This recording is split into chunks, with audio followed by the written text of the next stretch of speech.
3 weeks before his daughter's wedding, a bridal shop owner suddenly whispered, "Hide in the fitting room if you want our daughter to stay alive." Moments later, the groom walked into the store.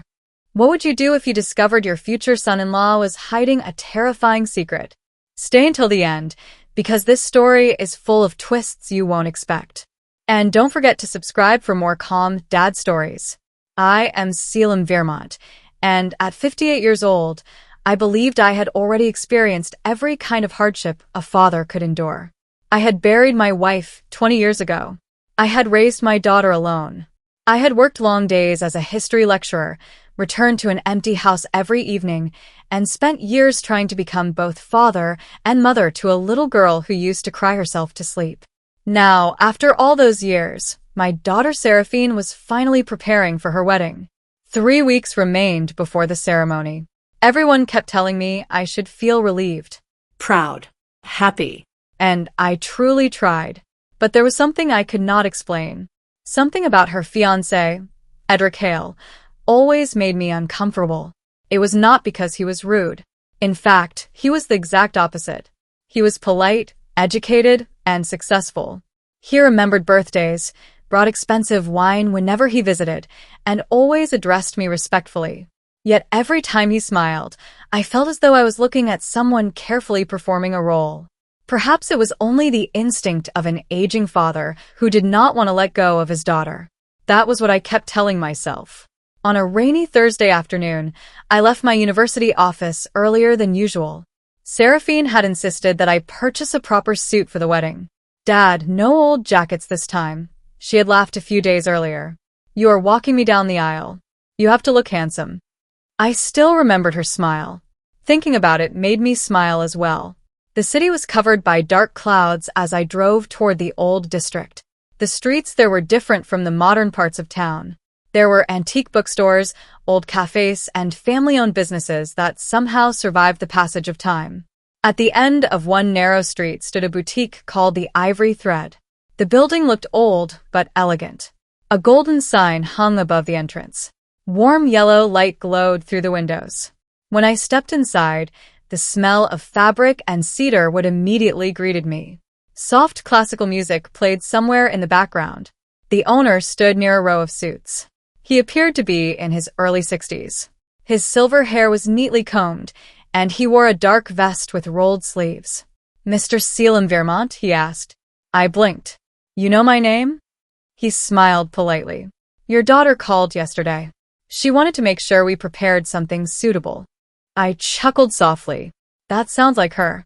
"My name is Lysander Quill." We shook hands. His grip was firm. For nearly 30 minutes, he measured my shoulders, adjusted fabrics, and recommended several styles.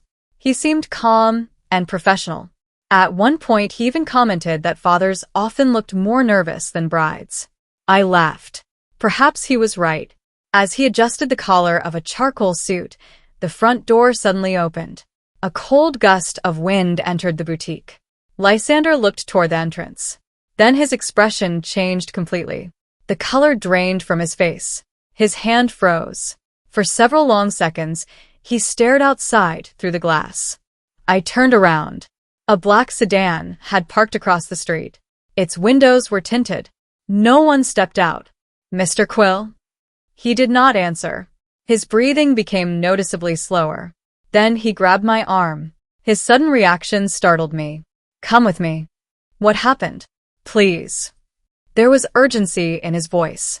He guided me quickly toward the back of the boutique. We passed several dressing rooms and entered a narrow hallway. Rain tapped softly against the rear windows. "Mr. Quill, what is going on?" He opened one of the fitting rooms. Then he looked directly into my eyes. For the first time, I saw genuine fear in his expression. "There are things you need to know." I frowned. "What things?" He lowered his voice. "Stay here." I stared at him in confusion. "What?" "Do not come out." His words became even quieter. "Whatever happens, do not say a single word." I could hear my own heartbeat. "You're frightening me." He swallowed. Then he whispered something that made my blood run cold. "If they know you're here today, your daughter may never safely reach her wedding day." For several seconds, I simply stared at him. I thought perhaps he was joking. Or maybe he had mistaken me for someone else. But his eyes told me otherwise. This man was terrified. Outside, thunder rumbled softly. I heard the distant sound of a car door closing. Lysander looked toward the front of the store. His face became pale again. "They're here." Who? Instead of answering, he gently pushed me inside the fitting room. "Please trust me." Before I could protest, he closed the door. I stood there in complete silence. The room was small. There was a mirror, a wooden bench, and the faint scent of fresh fabric. My mind raced with questions. Who were they? Why did this stranger seem to know something about my daughter?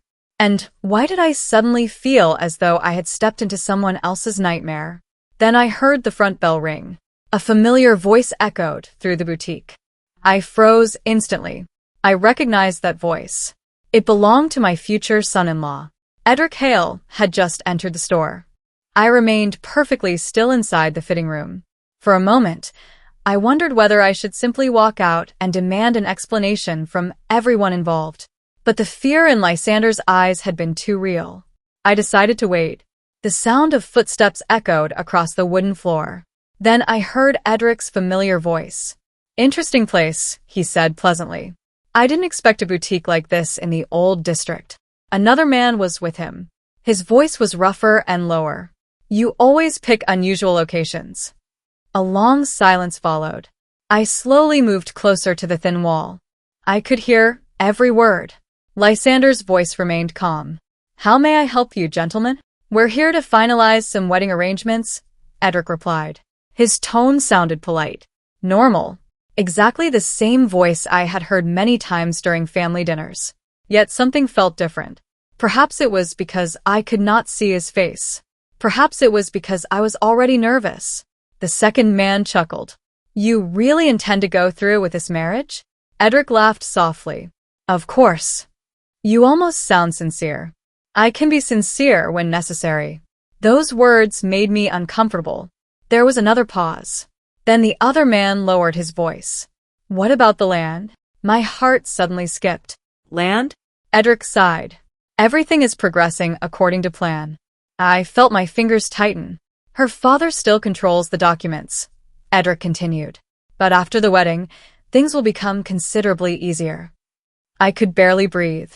They were talking about my family's property, the land my late wife had inherited.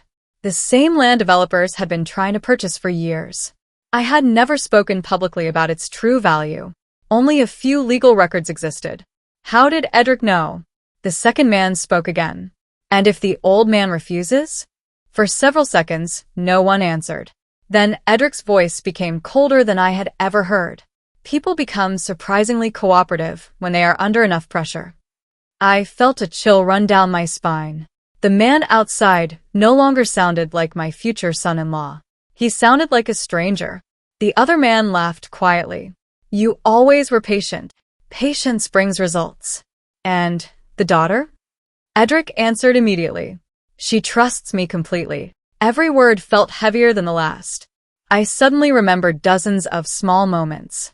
The questions he occasionally asked. Whether I had updated my will. Whether I planned to sell the property one day. Whether I kept important documents at home. At the time, those conversations had seemed harmless. Now they felt entirely different. Rain continued tapping softly against the windows. The boutique became strangely quiet. Then I heard the second man speak again. "You've spent nearly 2 years getting close to this family. Some investments require time." Investment. He referred to my daughter as an investment. Anger slowly replaced my fear. I wanted to storm outside. I wanted to grab him by the collar and demand answers. But I remained where I was, because another instinct told me something important. I still did not know the full truth. Then something unexpected happened. Lysander finally spoke. His voice had changed. It sounded sharper. "You haven't changed at all." Silence. Several seconds passed. Then Edric spoke again. This time there was no warmth in his tone. "I know that voice." No one moved. "I thought you left the city years ago." Another long silence followed. I could almost feel the tension in the room. Finally, Lysander answered. I had every reason to leave. The second man sounded confused. You two know each other? Edric let out a quiet laugh. Know each other? Another pause. Oh yes. His voice had become frighteningly calm. We know each other very well. I leaned closer to the wall. Every nerve in my body was tense. You should have stayed hidden, Lysander, Edric said. I tried. And yet here you are. Lysander's reply came slowly. I never expected to see you standing beside another family. The room fell silent again. Then Edric sighed. That was a long time ago. Not for the people who lost everything. A cold sensation spread through my chest. Lost everything? What was he talking about? The second man suddenly sounded uneasy. Perhaps we should discuss this elsewhere.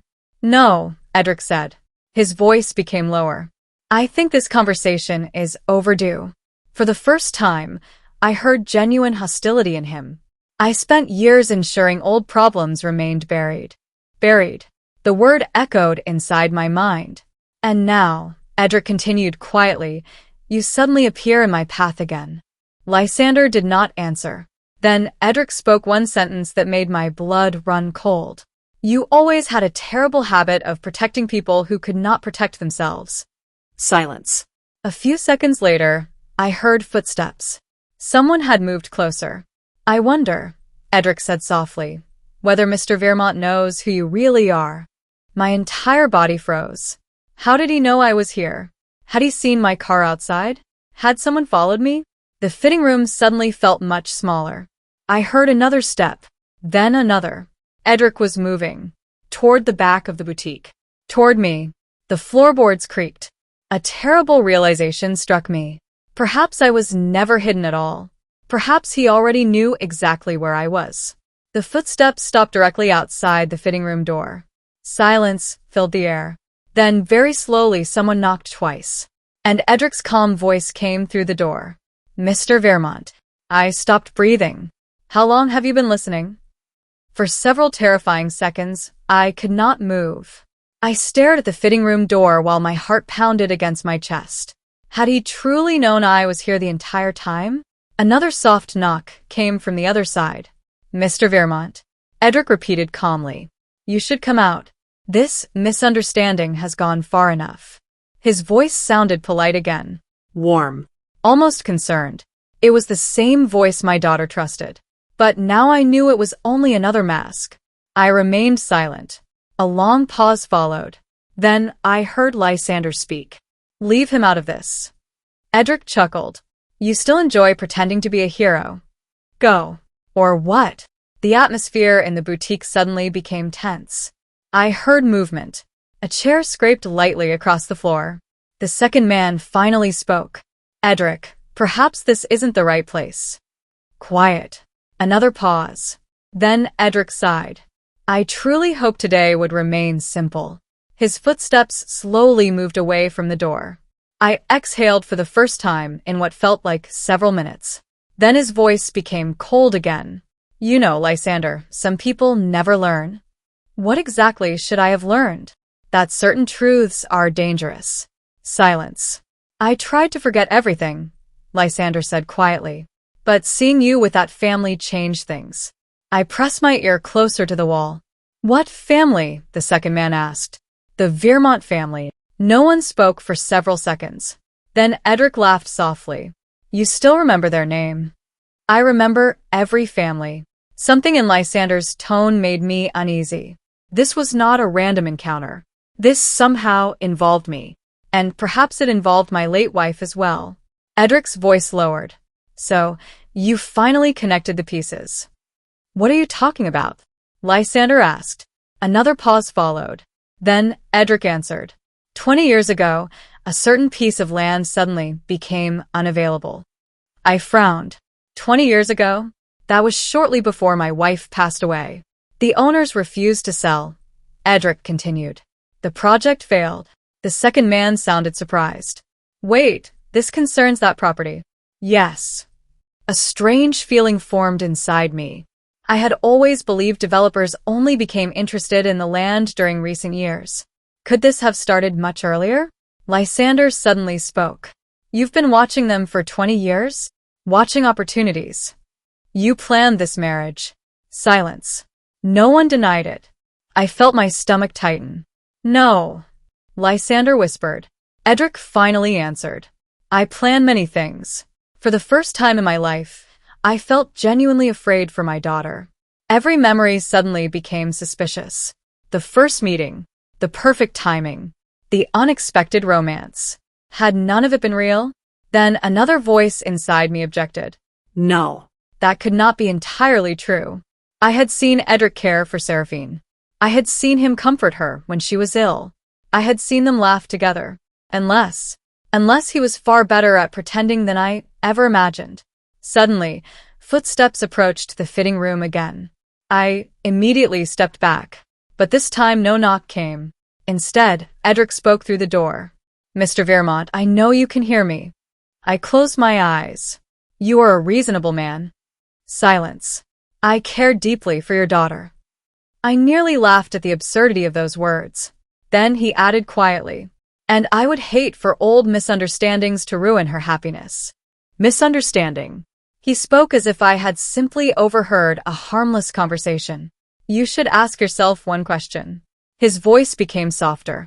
Why are you trusting a man who has hidden his own past for 10 years? I frowned. What did he mean? Ask Mr. Quill who he really is. I looked toward the door.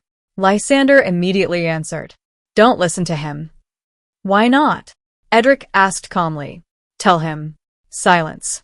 A long, uncomfortable silence. For the first time since this nightmare began, Lysander seemed unable to speak. My heartbeat quickened. What was he hiding? Finally, Edric laughed. You see? Another pause. He never told you. Enough, Lysander said. No, I think Mr. Vermont deserves honesty. I heard footsteps moving again. Then Edric's voice echoed through the boutique. 10 years ago, several families lost their homes because of fraudulent property agreements. I listened carefully. One accountant discovered the scheme. I immediately realized he was talking about Lysander. He gathered evidence. Another pause. But when authorities investigated, the evidence disappeared. The second man laughed nervously. I remember hearing about that case. Most people do. Then Edric delivered another unexpected statement. The accountant was accused of destroying financial records. I froze. What? I whispered to myself. He became the primary suspect. Silence. He lost his career. He lost his reputation. And everyone believed he had helped cover up the fraud.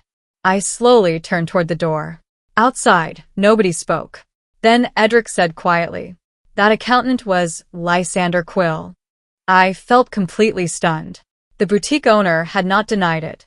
For several seconds, I heard nothing. Only rain against the windows. Finally, Lysander spoke. His voice sounded tired. It is true. I closed my eyes. Every piece of certainty I had left suddenly disappeared. Why didn't you tell me? I asked from inside the fitting room. Silence filled the room. Then Lysander answered softly. Because I was ashamed. I slowly opened the door. For the first time since hiding, I stepped outside. Lysander stood near the counter. His shoulders looked heavier than before. Edric stood opposite him. Calm. Perfectly composed. The second man remained near the entrance. All three looked at me. I did discover the fraud, Lysander said quietly. I collected evidence. What happened then? I asked. Pain appeared in his eyes. I trusted the wrong person. The boutique became completely silent. Then he looked directly at Edric. He betrayed everyone. Edric smiled faintly. No. Another pause. You simply failed. The two men stared at each other. Years of hatred seemed to exist between them. I suddenly realized something. This was not merely about land. This conflict had begun long before my daughter ever met Edric. And somehow, my family had become part of it. Lysander slowly walked toward a small wooden cabinet. He opened one of the drawers. Then he removed a small black object, a flash drive. None of us spoke for several seconds. The rain outside had become heavier, and the sound against the windows somehow made the silence inside the boutique even more unsettling. Lysander continued, holding the flash drive in his hand. Edric stared at it. For the first time since I had met him, I noticed something unusual. Concern. A brief crack in his carefully controlled expression. The second man near the entrance shifted nervously. You still have it? He asked quietly. Lysander nodded once. I never intended to use it. Edric let out a small sigh. You should have destroyed it years ago. I almost did. Then you made a mistake. Lysander looked directly at him. No. My mistake was trusting you. Their eyes remained fixed on each other. It felt as if they were having another conversation entirely, one that had started many years earlier. I finally stepped forward. I want the truth. No one answered immediately. I looked at Lysander. Who is waiting for this? He hesitated. Then, he carefully placed the flash drive into his pocket. A woman named Morel Ashcroft. The name meant nothing to me. But Edric immediately looked away. That small reaction did not escape my attention. Who is she? I asked. Lysander answered quietly. She was once his legal assistant. I turned toward Edric. He remained silent. She helped organize financial records for several property acquisitions. And Lysander inhaled slowly. She discovered documents that should never have existed. The second man suddenly looked uncomfortable. I think we should leave. No, I said firmly. I was tired of secrets. I was tired of half-truths. For the first time in many years, anger began replacing confusion. This concerns my daughter and my family. Nobody is leaving. Edric folded his hands calmly. Mr. Vermont, I understand this situation appears troubling. Appears. His expression remained composed. You overheard fragments of conversations from many years of complicated business matters. Do not insult my intelligence. His eyes met mine. I have never harmed your daughter. I did not answer, because, strangely enough, I believed him. At least partially. I did not think he intended to physically harm Seraphine. But everything else now felt uncertain. Lysander spoke again. Morel copied several files before she disappeared. Edric slowly smiled. Disappeared? You know exactly why she vanished. No. She resigned. Because she was afraid. Another long silence filled the boutique. I finally looked at Edric. Is any of this false? He did not answer immediately. That alone frightened me. Then he said quietly, I did not force anyone to disappear. It was not a denial. I realized that immediately.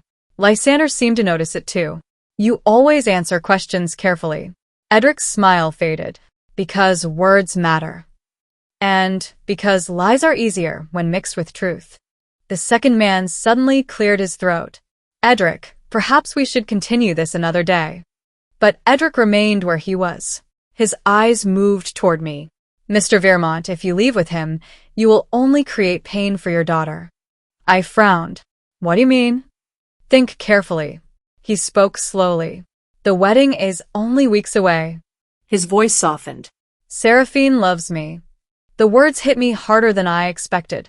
Because they were true. My daughter did love him. And if everything I had heard today became public, her entire world would collapse. Edric continued. Can you imagine what this would do to her? I remained silent. For a moment, guilt appeared inside me. Was I about to destroy my daughter's happiness based on old accusations? Perhaps he noticed my hesitation. Because his expression became gentler. I never intended to hurt your family. Lysander suddenly laughed. The sound startled all of us. You still do it. Edric looked at him. You still know exactly which emotions to use. I frowned. What is he talking about? Lysander turned toward me. Mr. Vermont, men like him survive because they understand people. He pointed at Edric. They study fears. They learn weaknesses. They become whatever others need them to become. Edric's expression darkened slightly. Enough. But Lysander continued. When elderly couples feared losing their homes, he acted like a trusted advisor. When investors wanted profits, he acted like a visionary. When your daughter wanted love. He stopped. I slowly looked toward Edric. No one spoke. The silence itself became an answer. Suddenly my phone began ringing. The loud sound startled everyone. I looked at the screen. Seraphine. For a moment, I could not bring myself to answer. Then I accepted the call. Hello. Her voice sounded cheerful. Dad, did you finish your fitting? I closed my eyes briefly. Not yet. I wanted to ask if you liked the venue decorations. I could hear excitement in her voice. Pure happiness. Completely unaware of everything happening around her. I looked toward Edric. He was watching me carefully, waiting, measuring my reaction. Dad. Yes. Are you all right? For several seconds, I could not answer. What could I possibly tell her? That her future husband might have entered her life for reasons she could not imagine? That I had just discovered years of secrets and deception? I could not do that. Not yet. I'm fine, I finally said. Just a little tired. She laughed softly. You work too much. Those simple words nearly broke my heart, because she still sounded exactly like the little girl I had raised. Promise me you'll rest tonight. I promise. I love you, Dad. I swallowed hard. I love you too. The call ended. The boutique became silent once more. No one moved. Then Lysander quietly spoke. Now you understand why I waited. I looked at him. I needed proof. I lowered my eyes. Because he was right. Without proof, I would only become an old father trying to destroy his daughter's marriage. I looked back at him. Where is this Morel Ashcroft? Lysander answered immediately. At the Harbor District. Edric's expression changed again. Only slightly, but enough. You've kept in contact with her? No. Then how do you know where she is? Lysander reached inside his pocket and removed an old folded paper. Because she sent me a letter 3 months ago. I frowned. A letter? He nodded. The drive to the Harbor District felt much longer than it actually was. Rain continued falling across the city, turning the streets into shimmering reflections of streetlights and traffic signals. I sat in silence beside Lysander. Neither of us spoke for several minutes. My mind was too full. Every memory involving Edric now carried a different meaning. The first dinner at her house, the expensive gifts, the careful questions about family history, the interest he showed whenever my late wife's inheritance was mentioned. How had I failed to notice it? Or perhaps I had noticed and simply refused to believe it. Parents often do that. We see warning signs, but we ignore them because we want our children to be happy. Finally, I broke the silence. Why didn't you contact me earlier? Lysander kept his eyes on the road. I wasn't certain. About what? About whether he was truly targeting your family. I looked at him. You suspected him? For years. I frowned. For years. He nodded slowly. When I heard his name appear again in business circles, I became concerned. The rain became heavier, but I had no evidence. He tightened his grip on the steering wheel. And then your daughter called my boutique. I stared at him. The moment she said she was marrying Edric Hale, I felt something was terribly wrong. I leaned back in my seat. A strange exhaustion spread through me. Everything now seemed connected. Everything. Nearly 40 minutes later, we finally reached the Harbor District. The atmosphere there was completely different from the old city. Fishing boats rested near the docks. Small restaurants remained open despite the rain. The smell of salt water filled the air. Lysander parked beside an old cafe with faded blue walls. A dim light glowed inside. She comes here often, he said quietly. You've met her before. Only once. I looked at him. And he hesitated. She looked like someone who had spent years waiting for bad news. Those words stayed with me. We stepped out of the car and entered the cafe. A bell rang softly above the door. Inside, only a few customers remained. At the corner table sat a woman in her early 50s. Dark hair streaked with gray. Sharp eyes. Tired expression. She looked up. The moment she saw Lysander, she slowly stood. Then her gaze shifted toward me. For several long seconds, nobody spoke. Finally, she whispered. So, it finally happened. Lysander nodded. Morel Ashcroft closed her eyes briefly. I always knew he would do it again. She invited us to sit. A waitress placed 3 cups of tea on the table before quietly leaving. The rain tapped softly against the windows. Morel looked at me with sympathy. You must be Selim Vermont. I nodded. You know me? I know your wife's name. I immediately froze. What? She looked down. Many years ago, I reviewed several property reports. A terrible feeling appeared inside me. One of them mentioned your family's land. I slowly leaned forward. How long ago? Her answer made my blood run cold. 20 years. I stared at her. 20 years. The same year my wife died. Why would anyone be interested in our property back then? Morel exchanged a glance with Lysander. Then she sighed. Because your land sits directly above a large mineral reserve.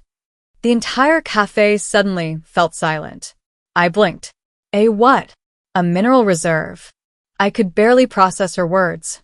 We're not talking about ordinary land, Mr. Vermont. She opened her bag and removed several old documents. The area became extremely valuable after geological surveys were conducted. I looked at the papers. My hands began trembling. Only a handful of people knew.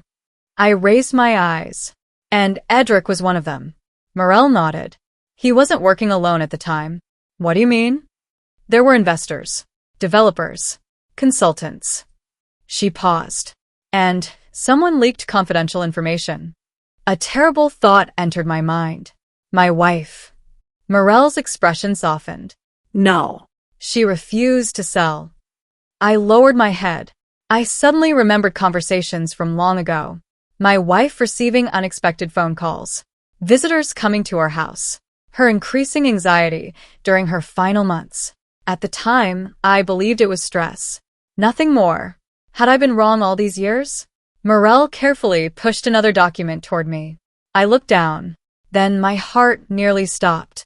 At the bottom of the page was my wife's signature. No. I quickly shook my head. This can't be right. Morel looked serious. It is forged. I stared at her. Someone attempted to transfer ownership before her death. The room suddenly felt cold. Lysander remained silent. I could hardly breathe. A forged transfer. 20 years ago, before my wife died. Who did this? Morel slowly looked at me. We never proved it, but we suspected several people. And Edric? Her silence was enough. I closed my eyes. For years, I believed my wife's death had simply been a tragic illness. Now another possibility appeared, one I never wanted to consider. Morel seemed to notice my thoughts immediately. Mr. Vermont. I looked at her. There is no evidence that your wife's death was connected. I exhaled shakily. But someone wanted that land badly enough to commit serious crimes. She carefully opened another folder. Inside were copies of financial transfers, property records, email printouts, old photographs, years of hidden information. Then she finally removed one small recording device. I kept everything. I stared at it. Why? Her expression became distant. Because I was afraid. Silence filled the table. For 10 years, I expected someone to come looking for me. She looked directly into my eyes. And now he has entered your family. I lowered my gaze. The truth felt heavier with every passing minute. Then my phone suddenly vibrated. I looked at the screen. My blood immediately ran cold. It was Seraphine. I answered. Dad. Her voice sounded strange, almost frightened. What happened? I asked. A long pause followed. Then she spoke softly. Edric just came to see me. I exchanged a quick glance with Lysander. And he said someone is trying to ruin our wedding. I closed my eyes. Of course. He had moved first. Again. I could hear my daughter breathing on the other end of the phone. The sound alone was enough to break my heart. Dad, please tell me the truth. I looked down at the table. How could I explain years of hidden crimes, forged documents, and secrets from before she was even born? How could I ask her to doubt the man she loved? Seraphine, I said carefully, where is Edric now? He just left. And what exactly did he tell you? She hesitated. He said a man named Lysander Quill has been trying to frame him for years. Lysander lowered his eyes. He said old business enemies are using you to destroy our wedding. I closed my eyes. Of course.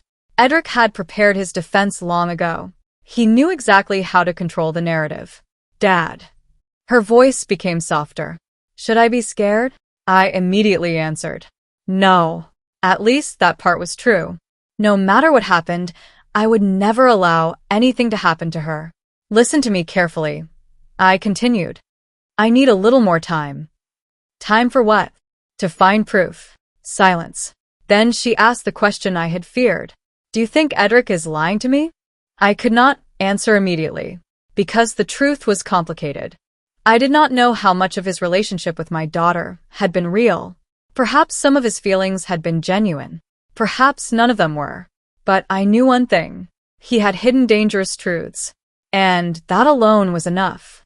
I think there are things about him that you do not know. A long pause followed. Then she whispered, I don't know who to believe. Those words hurt more than anything else. Because I realized she was not choosing him over me. She was simply trapped between two versions of reality. I understand, I said softly. I love him, Dad. My chest tightened. I know. And I love you too. I closed my eyes. For a moment, I remembered the little girl who used to sit on my shoulders during summer festivals. The child who would hold my hand whenever she crossed the street. The daughter who trusted me with everything. Now, even that trust was shaking. I promise you something, I said quietly. I will not ask you to make any decisions tonight. Silence. But before this wedding happens, you deserve the entire truth. Another long pause. Finally, she spoke. Okay. The call ended. I slowly lowered the phone. The cafe remained silent. Morel looked at me with sympathy. She still trusts you. I hope so. Lysander folded his hands. We don't have much time. He was right. The wedding was approaching. If we failed to act carefully, everything could collapse. I looked at the documents spread across the table. There must be enough evidence here. Morel shook her head. Not yet. I frowned. What do you mean? These files prove financial crimes. She pointed at several papers. But they do not directly connect him to your family. Frustration immediately appeared inside me. After everything we had discovered, it still was not enough. Then Morel suddenly became quiet. Her expression changed. What is it? I asked. She looked uncertain. There may be one more thing. Lysander turned toward her. You never mentioned anything else. I wasn't sure it still existed. What are you talking about? Morel inhaled deeply. 10 years ago, I copied certain files onto a private server. I immediately sat up. You still have access? I think so. You think? I haven't checked in years. For the first time that evening, a small feeling of hope appeared. If those files still exist. She continued, they may contain correspondence regarding the Vermont property. The entire table became silent. Lysander leaned forward. And possibly communications involving Edric. Morel nodded slowly. I looked at both of them. This might be exactly what we needed. But another question entered my mind. Why keep it secret? Her expression darkened. Because someone tried to find me. Silence. Several months after I disappeared, my apartment was broken into. A chill ran through me. They searched everything. You think they were looking for the files? She nodded. I have spent 10 years being careful. The rain outside had finally begun to weaken. The city looked quieter now. But inside me, the storm had only grown stronger. Morel slowly reached into her bag and removed a small notebook. Several old passwords were written inside. Her hands trembled slightly. I never thought I would open this again. Lysander looked at her.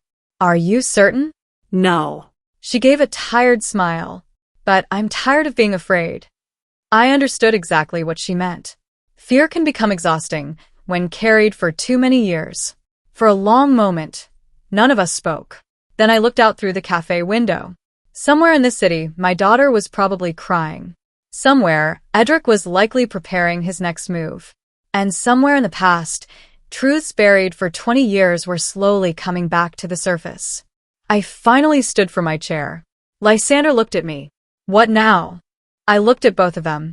Now we stop reacting. The word surprised even me. For the entire day, we had been chasing answers, running after hidden pieces of the past. No longer. Now we finally had direction. We gather every piece of evidence. I looked toward Morel. We recover those files. Then toward Lysander. And, before this wedding takes place, I slowly tighten my hands. My daughter will know exactly who she is marrying. Neither of them spoke, but both nodded. Outside, the rain finally stopped. For the first time since entering the boutique that afternoon, I felt something other than confusion. Determination. Because I had spent my entire life protecting my daughter, and I would do it one more time. No matter what truths waited ahead, no matter who stood in my way, I would uncover everything, even if it destroyed the perfect image of the man she loved. Because some lies are too dangerous to become a family, and some weddings should never happen.